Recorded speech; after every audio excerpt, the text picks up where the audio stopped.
Welcome to the InfoWars Nightly News. I'm your host, Jakari Jackson. It's April 15th, 2015, and here's a look at our top stories. Tonight, are the feds attempting to control the market by drying up ammo supplies? Well, in addition to billions of bullets previously bought by the federal government, the DHS now plans to purchase 62 million more rounds of AR-15 ammo. Plus, Eddie Craig in studio, and he's going to teach you how to keep your ass out of jail. That's coming up next, the InfoWars Nightly News.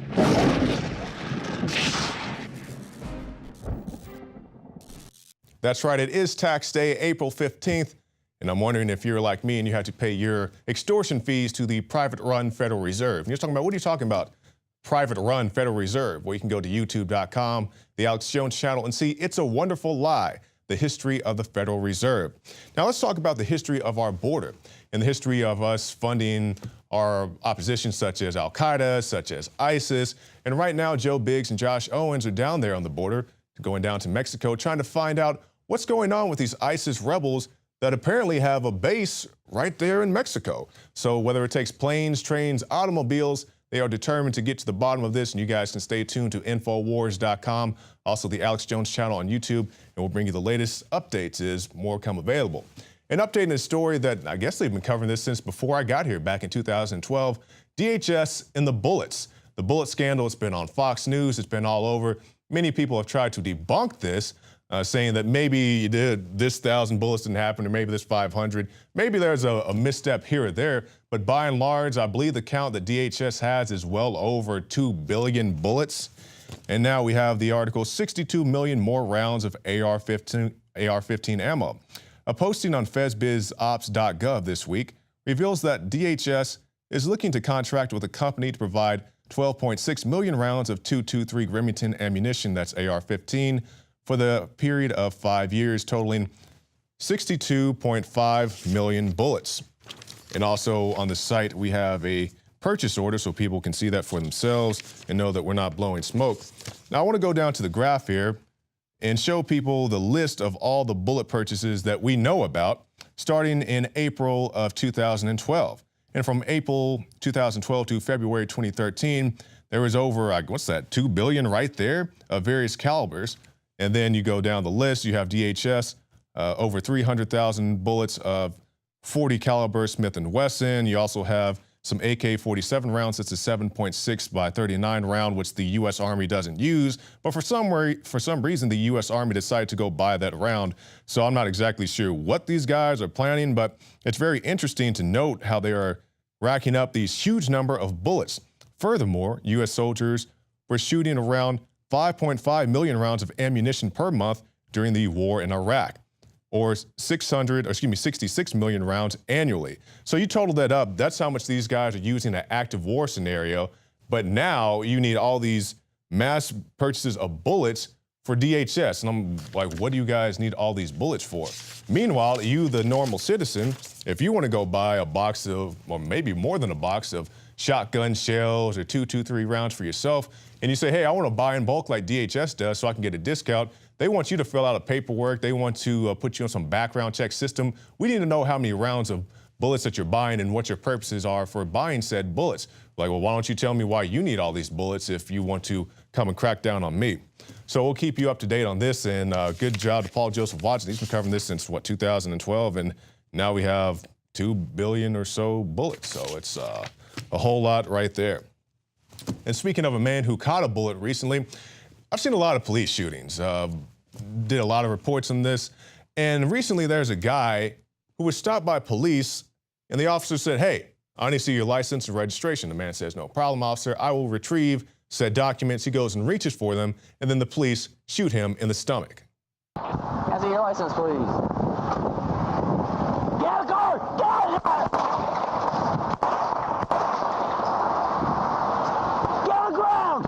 Get on the ground! I just got my license. You think you're my license? I grabbed my license right there. That's my license right there. Put your hands behind your back. Put your hands behind your back. And this is one LeVar Jones of South Carolina. He was shot in the stomach for the accursed seatbelt violation. Plenty of hostile criminal activity right there.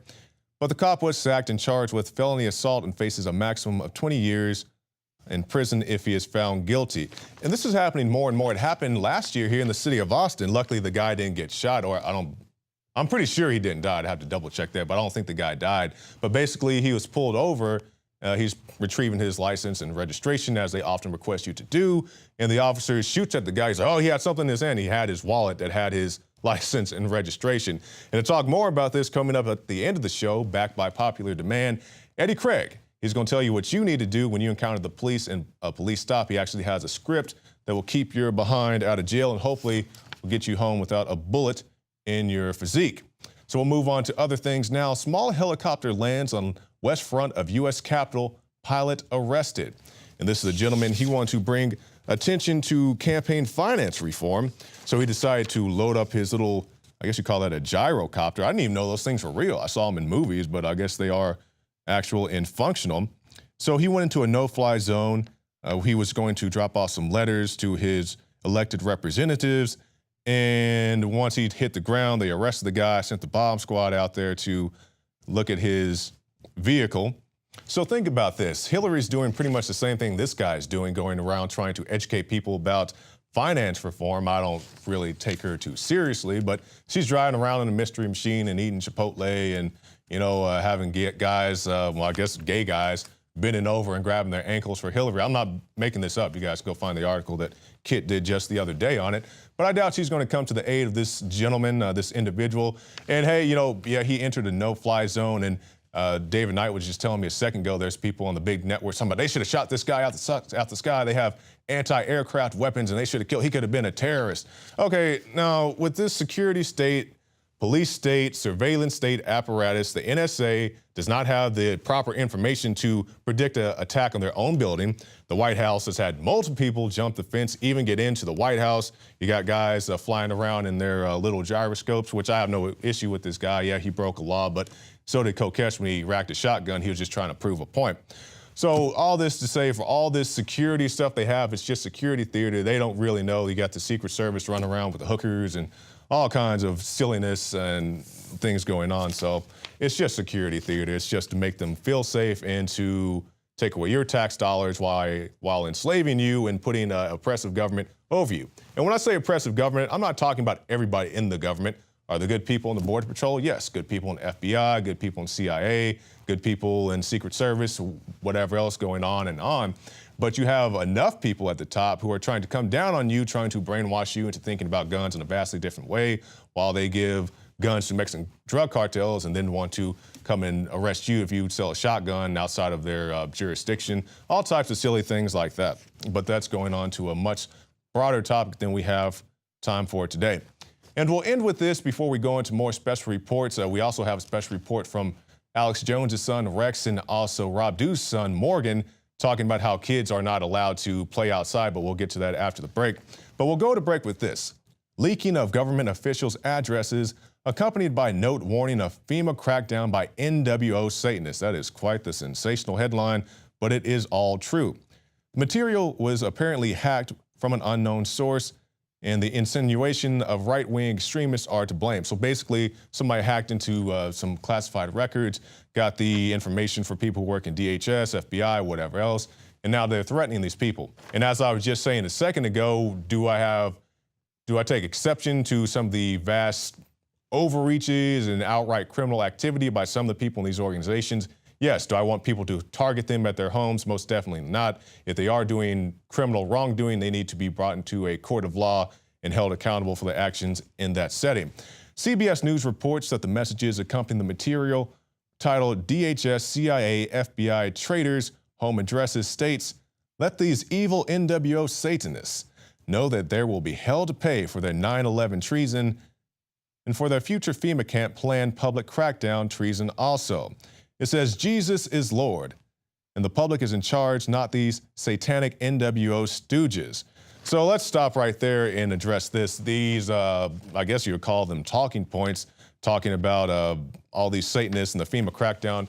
And I think of all the things that alternative media uses, all the phrases, I think FEMA camps are probably the worst one, because people type in FEMA camps and they can't really find anything, or it's just some very disreputable people just spouting about information, as opposed to somebody asks me about FEMA camps, I direct them to things such as Rex 84, that is a plan for martial law in our country that will put people in FEMA camps. So there you go, that's a little tip for the day. And let's talk about Reuters and USA Today, as well as other media outlets, have picked up on the story. And they are reporting that the terms are being used and accompanied by data used by conspiracy theorists to refer to totalitarian world government, talking about the NWO.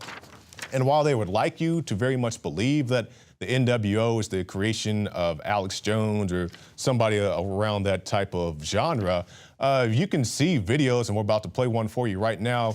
Multiple politicians, including American presidents, heads of states, many other people as well, using the term New World Order, world government, the type of world government we would all like to achieve. I believe that's an exact quote from one Barack Hussein Obama. So while they're trying to tell you that New World Order has no basis in reality, it very much is a plan. I'm not saying it's fully enacted, but it's a plan that some people would like to see, including former President George Bush Sr. Let's go to that report now, then come back with more special reports.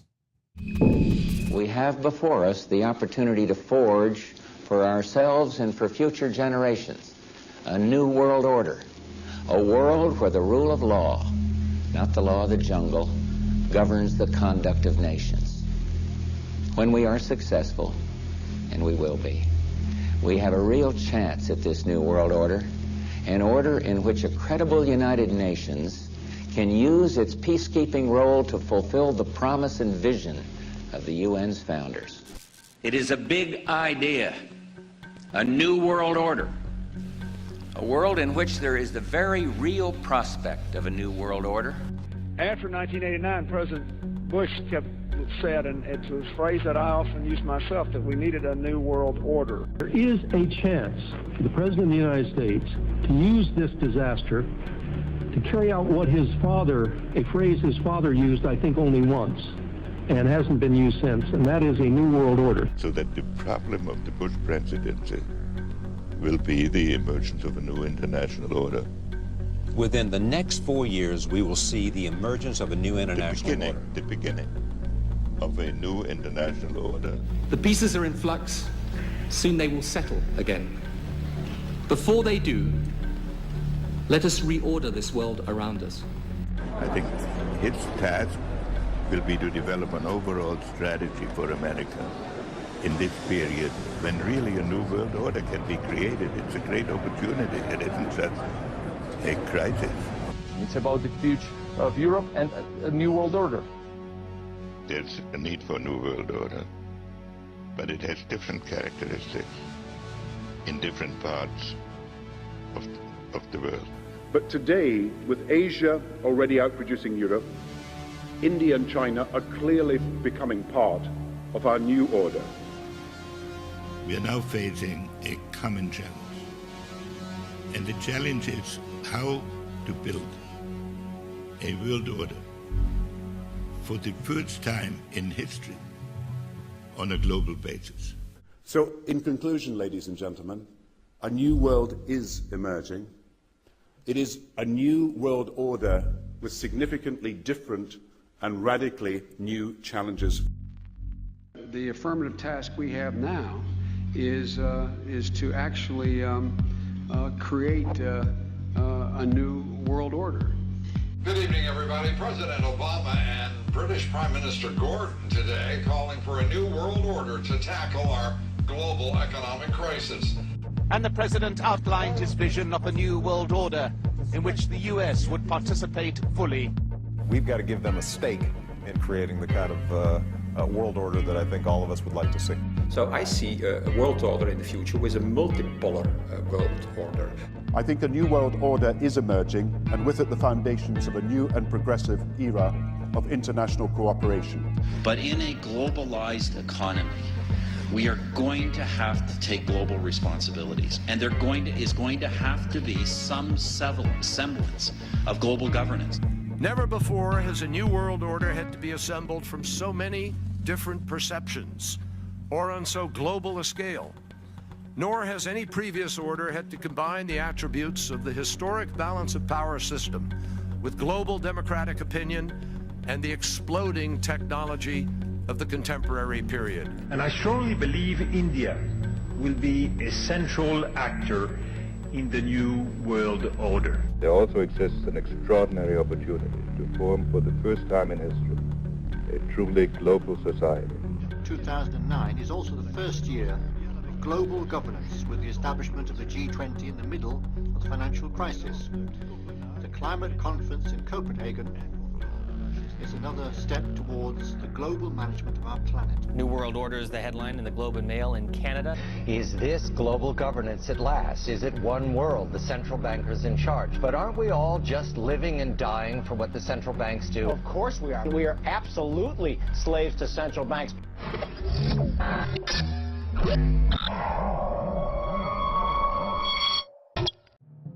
My name is Alex Jones. Most of you know me from my syndicated radio program and my documentary films, as well as InfoWars Nightly News. When I got on air 20 years ago, I had discovered the globalist program, their plan to take over the world, and my focus went from running 6 miles every other day, swimming 2-3 miles a couple times a week, and lifting weights, to focusing on fighting the globalists. I've gone from 279 pounds all the way down to 235 pounds, and the weight's going off even faster. Super Male Vitality, Survival Shield X2 Nascent Iodine, and Oxy Powder. Those 3 products of the entire family of InfoWarsLife.com products are the most important from my own personal experience. And it wasn't just that my weight loss accelerated. My muscle mass increased. My stamina, my energy levels exploded. Now is the time to take action. Start your journey today with the Alex Challenge Pack. It's the trifecta of change. Secure yours today and get free shipping for a limited time at InfoWarsLife.com or 888-253-3139.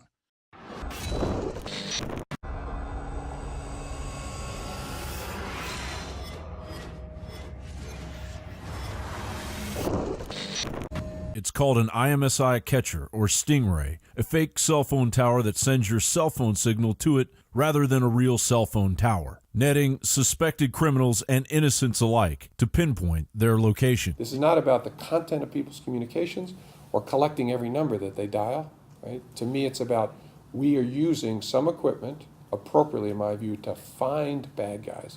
I don't want to say too much about that because I don't want the bad guys to know, right, how we might be able to find them. And so one of the reasons that we ask local authorities who are working with us and using our equipment not to talk about it.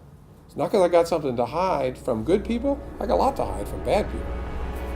The FBI has bent over backwards to keep their public awareness secret.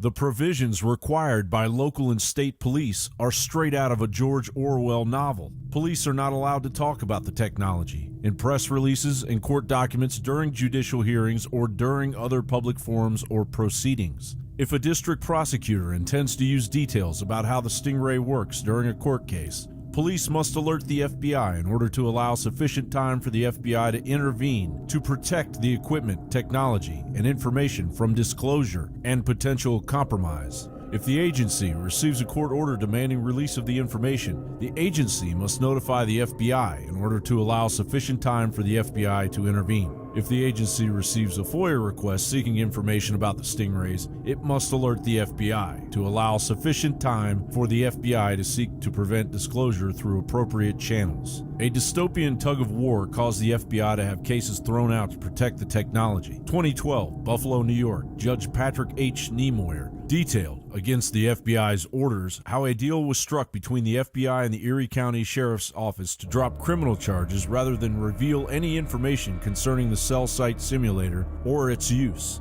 The record showed that of the 47 times the Sheriff's Office used StingRays in the past 4 years, it apparently only once obtained a court order, contradicting the Sheriff's own remarks. StingRays are an advanced surveillance technology that can sweep up very private information, including information on innocent people, said NYCLU Western Region Director John Kerr III. If the FBI can command the Sheriff's Office to dismiss criminal cases to protect its secret StingRays, it is not clear how the $350,000 we are spending on StingRay equipment is keeping the people of Buffalo safe. They were more dedicated to the lawless unconstitutional violation of civil liberties by spying on people without getting search warrants than they were to developing legitimate intelligence which would help secure our freedom or our safety. These records confirm some of the very worst fears about local law enforcement's use of this expensive and intrusive surveillance equipment, said NYCLU staff attorney Mariko Haros. Not only did the sheriff's office promise the FBI breathtaking secrecy to keep information about stingrays as hidden as possible, it implemented almost no privacy protections for the Erie County residents it is sworn to protect and serve.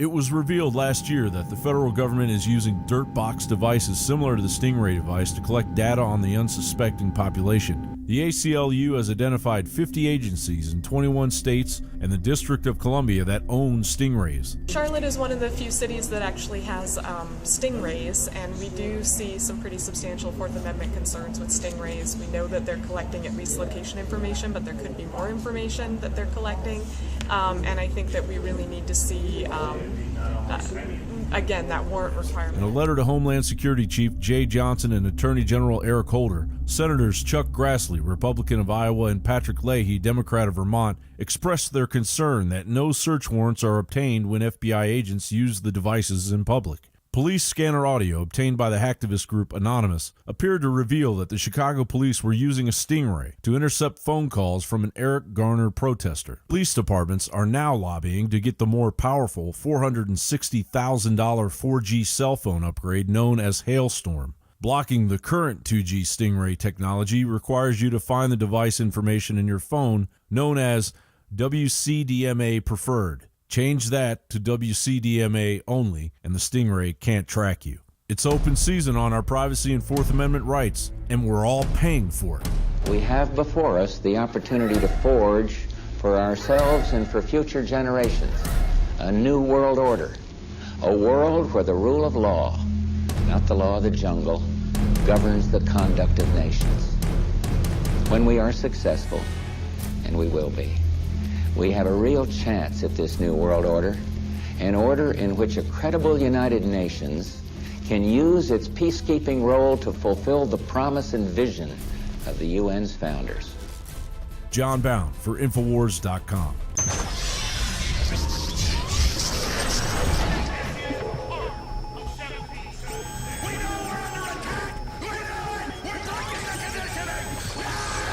The knowledge of the ancients, tried and true, trusted herbs and extracts fused with the latest nutraceutical science. Introducing the all-new Ancient Defense Herbal Immunity Blend, crafted with over 14 key ancient herbs and extracts to supercharge and prepare your body for what experts admit is the most dangerous season of the year. We have rejected hundreds of other formulations in our quest to bring you what is simply the most powerful and comprehensive proprietary formula that we have ever created in the realm of herbal immunity. For the last 2 years, our team has been working with top doctors, nutritionists, and chemists to develop the ultimate nutraceutical formulation. Experience the benefits of combining over 14 ancient herbs and extracts with exciting new advances in nutraceutical science. For a limited time, get 25% off on this introductory offer. Visit ancientdefense.com or call 888-253-3139. ancientdefense.com.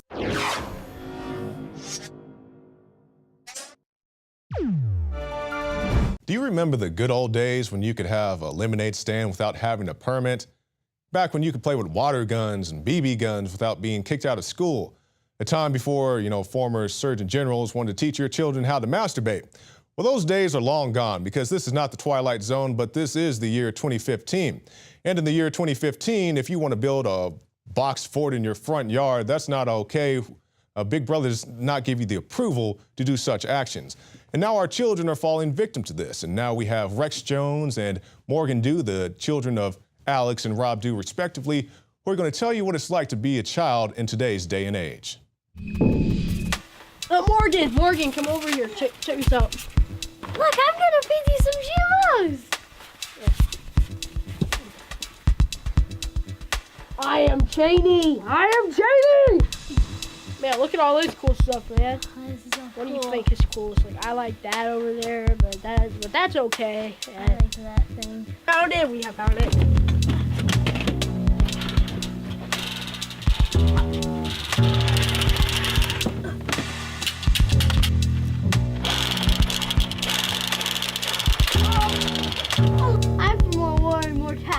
Well, I'm for even more war, even more taxes. Well, I'm the party for the people.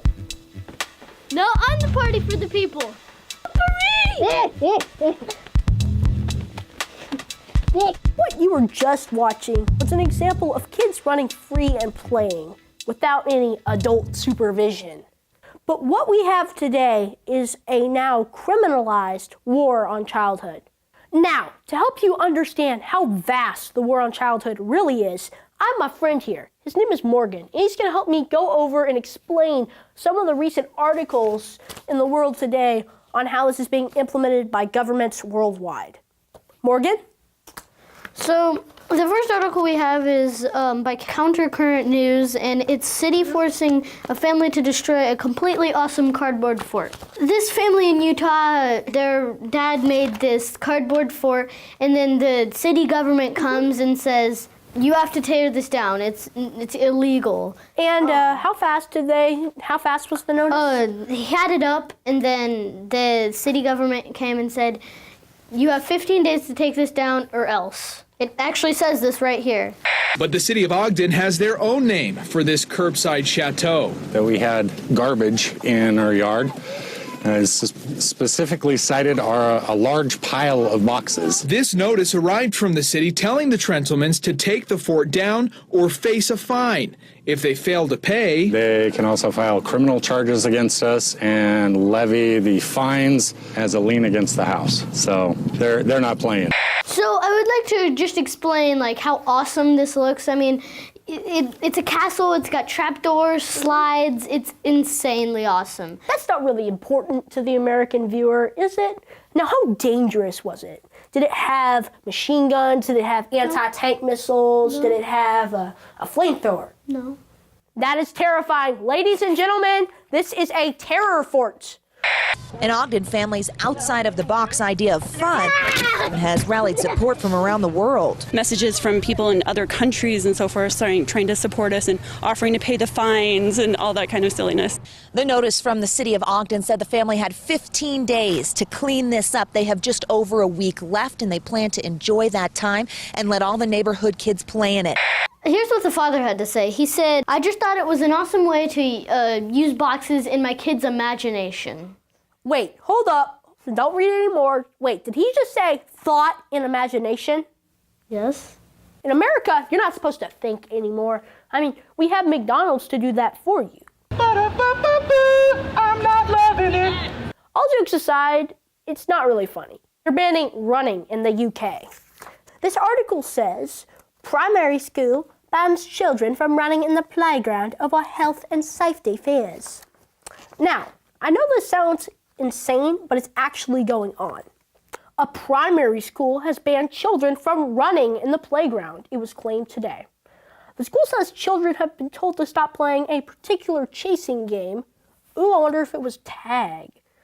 Well, they actually have been tag in New Hampshire. What? Yes. The superintendent said that we cannot have any contact with other kids. No hugging, no tag, no anything. No handshakes, nothing.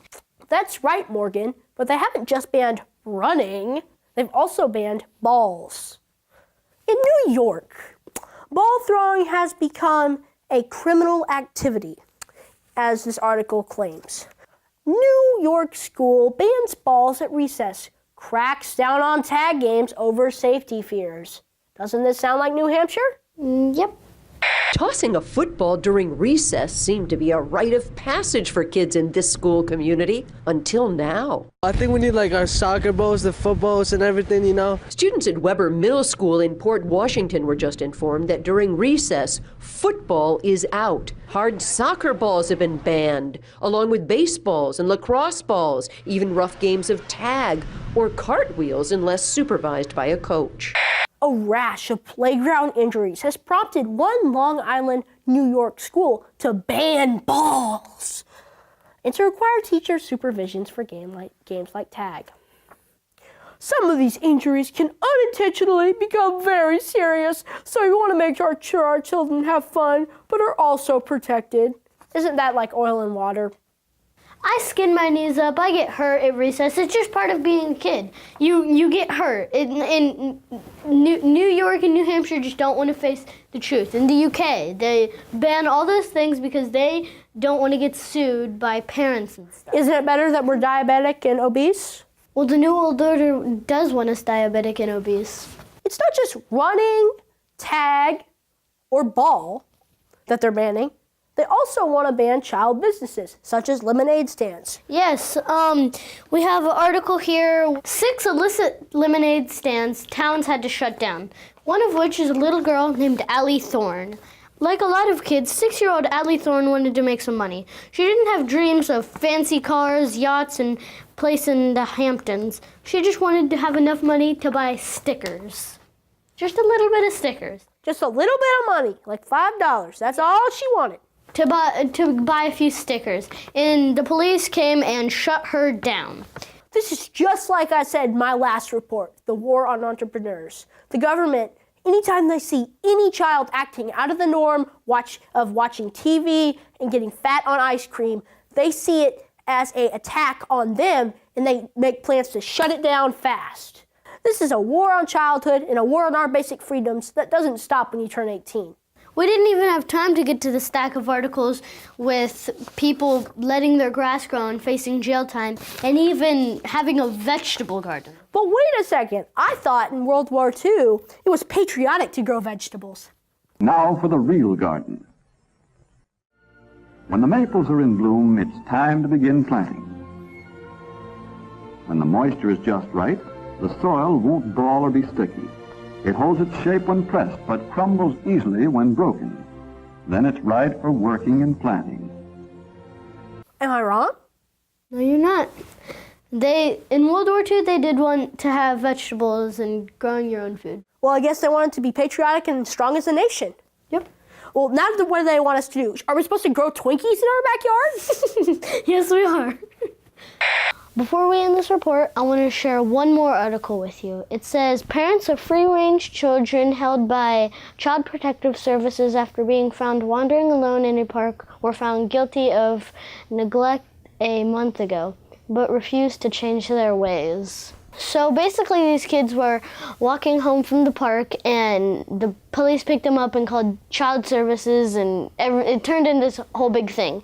And since the parents have refused to obey their government overlords, now the state has come in and made it into an even bigger thing than it needs to be. It's just 2 kids walking home from a park. So.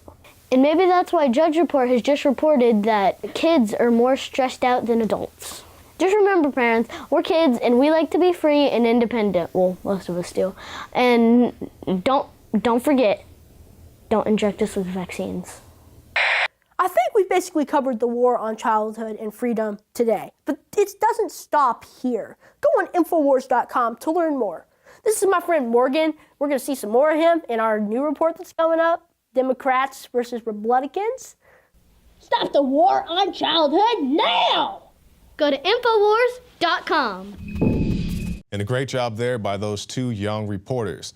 Well, that's going to be it for my portion of the news, but when we come back after this break, back by popular demand, Eddie Craig. He's going to tell you what you need to do when you encounter the police and the steps you need to take to keep yourself out of jail.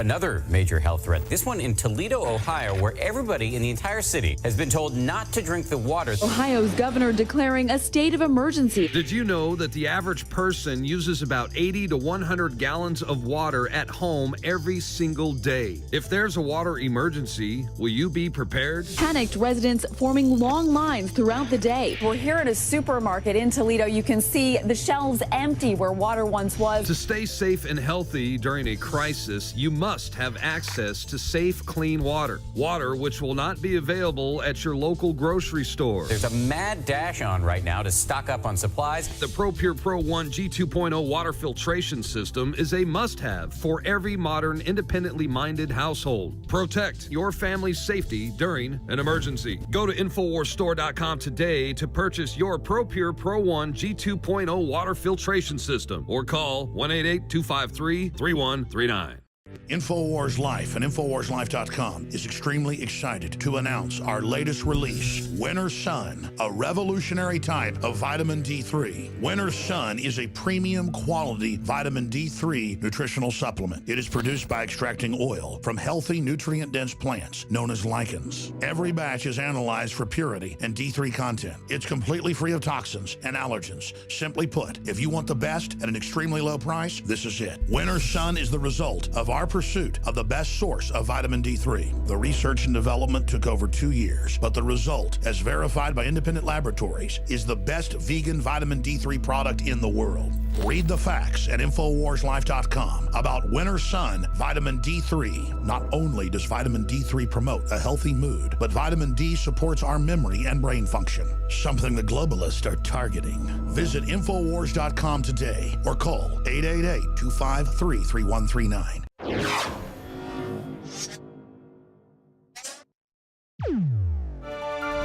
Hello, folks. My name is Eddie Craig. I am from Rule of Law Radio. You can listen to our show on LogosRadioNetwork.com on Monday nights from 8 to 10 p.m. Central Standard Time. I have been asked back to make a short presentation over the do's and don'ts of traffic stops as they exist here in Texas, but will generally apply across the nation. So please bear with me as I go through this. I'll try to keep it short and sweet and to the point. Now, for those of you that have gone to the LogosRadioNetwork.com/TAO address and downloaded the script, you'll be able to follow along with this. If not, you can go there and get it. We're going to cover first the do's and don'ts.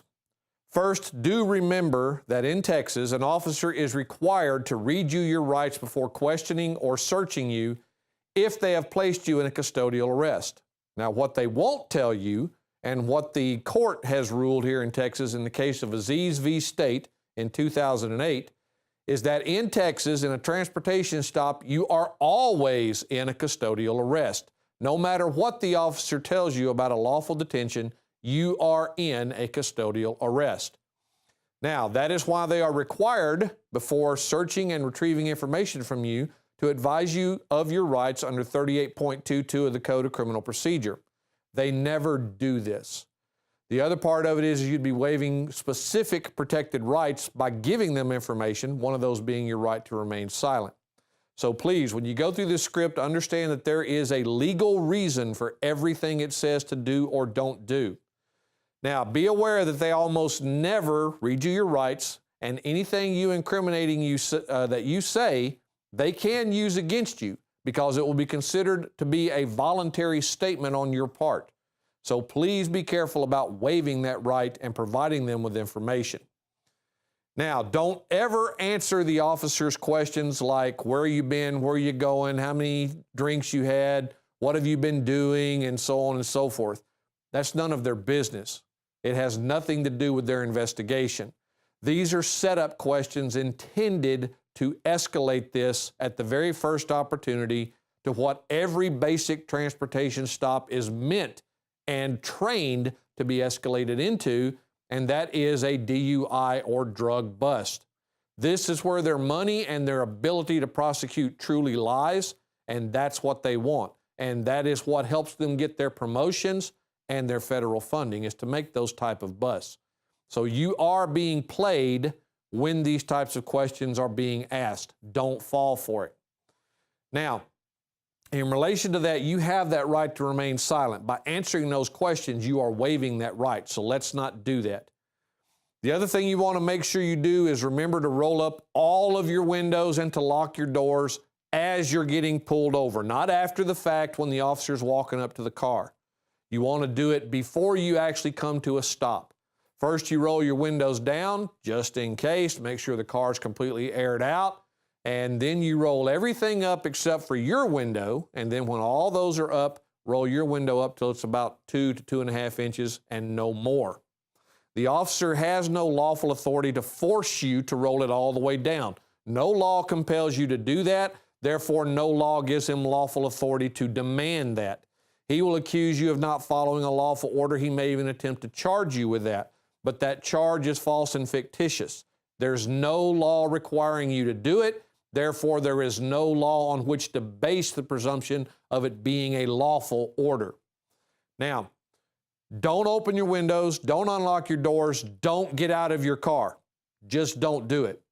This allows them to intimidate you in other ways that you will not be comfortable with and you don't want. So please, stay in your car, stay where it's safe, no matter what they tell you, because they don't have a lawful authority to order you out of your car in a transportation stop like they would if it was a DUI or a drug bust. And the whole purpose of this small portion of the window being open is to minimize their ability to make the accusations for either, as we will see. Now, that's why we don't ever roll down more than one window at a time. If an officer on the other side starts knocking on the window and telling somebody to roll it down, tell them not to do so. You don't want to create a cross draft inside that car that allows them to come up with the scenario of, I smell something, because air was pushing through your car from the other open window. So just don't do it. Don't ever provide an officer with any documents or other information that they demand. And as you saw in the presentation I made last week on the interview with Jakari, the problem there is by production of those documents, one, it's a voluntary statement. Two, those documents, even unbeknownst to you, can potentially incriminate you in other ways and be used against you in a court of law to prosecute you. They cannot compel you to waive a protected right to exercise a privilege, nor can they statutorily create the requirement that you waive the right to comply with the statute. Those are forbidden, and there's lots of case law that says it's forbidden. So we're just not going to play their game with them in that and waive our rights just because they're demanding it. They will attempt to charge you for it, which, as I also covered, is in of itself a violation of your rights to criminalize the invocation and exercise of a protected right. Your right to remain silent covers both production of documents and verbal and written statements. You don't have to produce anything that they can use against you. And since you are not an attorney, you cannot make the presumption that what you're being required to produce can't be used against you. You see how this works? Without that assistance of counsel, those decisions can't be made by you, shouldn't be made by you. So don't waive your right and produce. Even if you get assistance of counsel, make sure your counsel understands what rights they're trying to tell you it's okay to waive, because that's what they're doing. Now, don't ever give your consent to an officer to search your car for any reason, no matter how kindly and nicely they ask, no matter whether or not you think you have anything to hide. As I said in the original presentation I did on this subject, you don't know what one of your the people that you had in your car before, friend, family, stranger, whatever, may have left behind in your car. You don't know unless you clean it on a regular basis, both underneath the carpet and everywhere else. You don't know what could be in that car that could be used against you. You don't know what that officer's intentions are. He could be short on his DUI bust or drug bust for the month. He could be planning paraphernalia while he's searching your car. Next thing you know, you've got a drug possession or paraphernalia charge to fight against. Don't consent to warrantless searches. Just don't do it. Now, officers will almost always insist that you are not under a custodial arrest, but rather are simply being detained or are part of an investigative detention. That's a lie, folks. I just did a write-up on a video from Rome, Texas, where two cops were harassing this lady and her son. I dissected that video minute by minute, and both sides made their very big mistakes. The ones the officers made, however, are much worse simply because their mistakes resulted in a violation of rights, misrepresentation of the law. Basically, they're once again lying to members of the public to further their own ends. Folks, that's got to stop. We can't let them continue to get away with this. We just can't. So, when they tell you you're in a detention, you are not. In Texas, you are in a custodial arrest. In almost every state, you're going to be in a custodial arrest. You will need to research the statutes and the case law there to see if that determination holds true in your particular state, but here it does.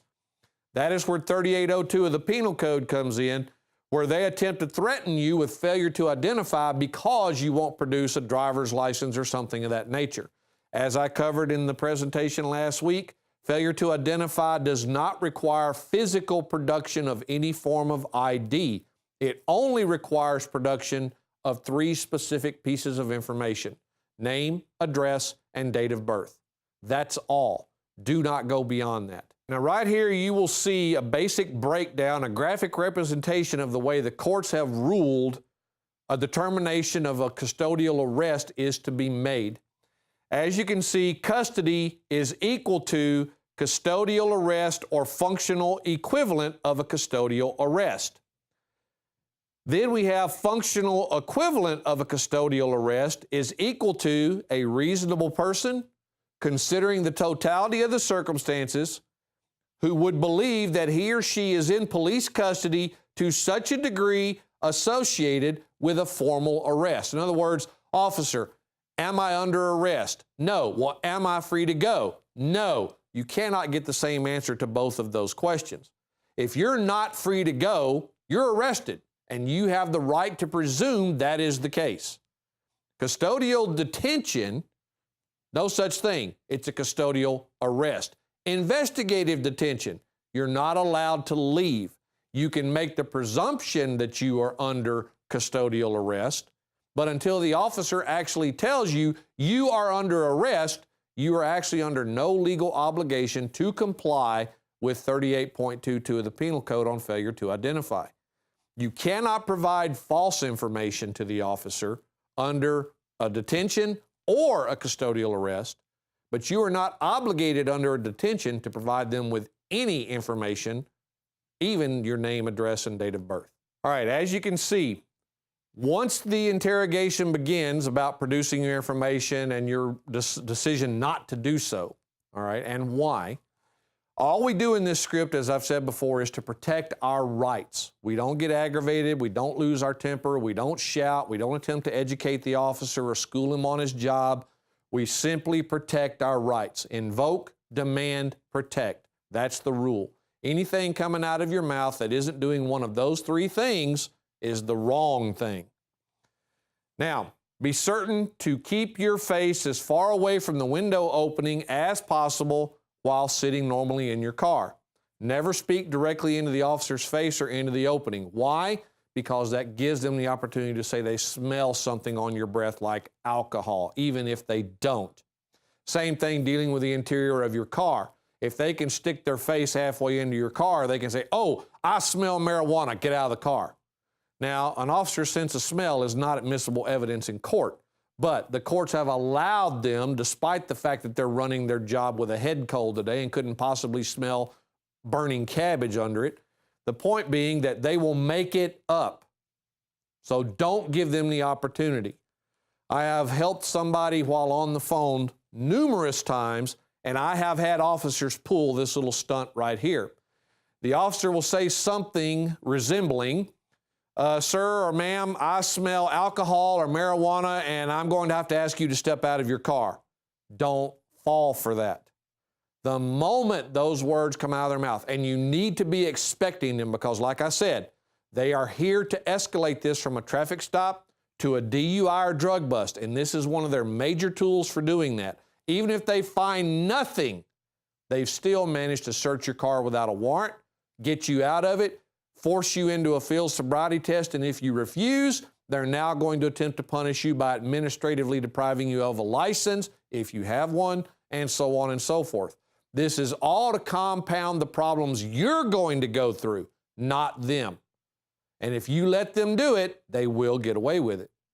So the moment the officer says something to that, or they ask you some question like, "Are you aware that you allegedly did something and I'm going to have to ask you to step out of the vehicle?"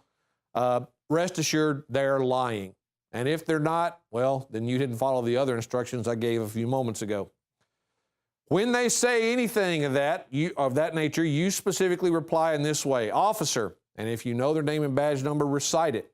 "Your statement is patently false and an outright lie. Are you now trying to fabricate probable cause by making false statements into the record and false allegations against me?" Now remember, they're recording this. You better be recording it too. And they're going to understand that you just caught them red-handed trying to make this escalation. That's going to be on their video.